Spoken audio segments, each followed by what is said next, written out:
dans ma démarche, il y a ce souci en effet de retour à l'aspect originel, c'est-à-dire, si j'ai lu un texte, parce que par exemple, les mythes grecs, c'est les mythes grecs, ça c'est toute notre culture, donc c'est assez facile de revenir aux mythes grecs, mais les mythes bibliques, franchement, on croit les connaître, on ne les connaît pas du tout.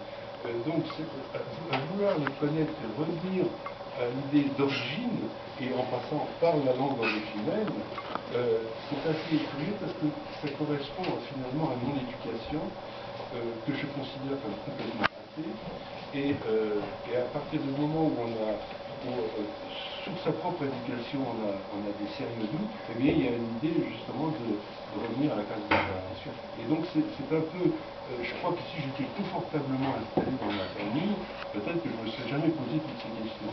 Mais on a visiblement envie d'avoir un sens critique, et en n'étant pas dupe de cette éducation, d'où l'idée de faire une espèce d'enquête par soi-même. Voilà. Et là, si vous acceptez cette idée de moi, toute ma peinture s'explique comme ça. C'est-à-dire, c'est plutôt comme une espèce d'enquête pour aller vers une démarche très intérieure. Je ne suis pas centrifuge, je suis centripète.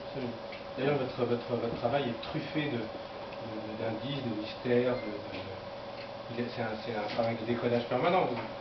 Votre vocabulaire, vous dites souvent, c'est les chiffres, les mots sont des chiffres. Oui, bien sûr. Ça m'a beaucoup intrigué, ça. Vous dites qu'il y a des repentirs dans vos peintures, et qu'un jour, dans le temps qu'il faudra, on trouvera une phrase. Ce sera un peu votre testament de peintre.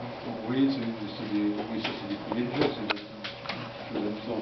C'est parce que dans la peinture, dans l'histoire de la peinture, il y a des repentirs célèbres. Voilà, c'est ça.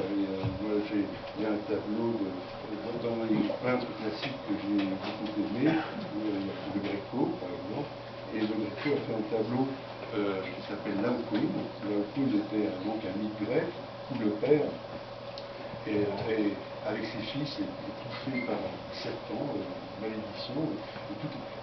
Le père et ses fils sont tout. Je ne sais pas si vous voyez ce tableau, qui est un très très beau tableau.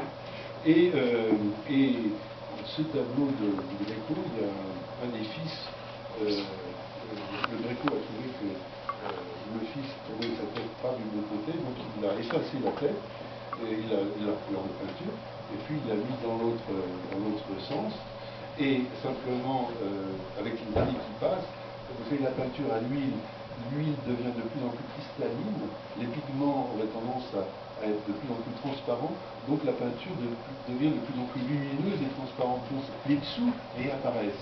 C'est pour ça que les tableaux de Poussin sont très chauds, parce que l'esquisse était très rouge. Donc tout d'un coup, les tableaux, eux, paraissent très chauds aujourd'hui, ce qui ne l'était pas à l'époque. Et là, tout d'un coup, vous avez un tableau avec le fils de l'Alcône qui a tout d'un coup deux têtes, une sorte de Janus, qui n'était pas du tout prévu au programme. Et je trouve ça, et de même pour un tableau de Velázquez avec un cheval à cinq pattes. J'aime bien l'idée que ces artistes qui font des actes manqués, tout d'un coup, comme on dit, qu'est-ce qu'on doit citer un acte très révélateur, un acte manqué, très...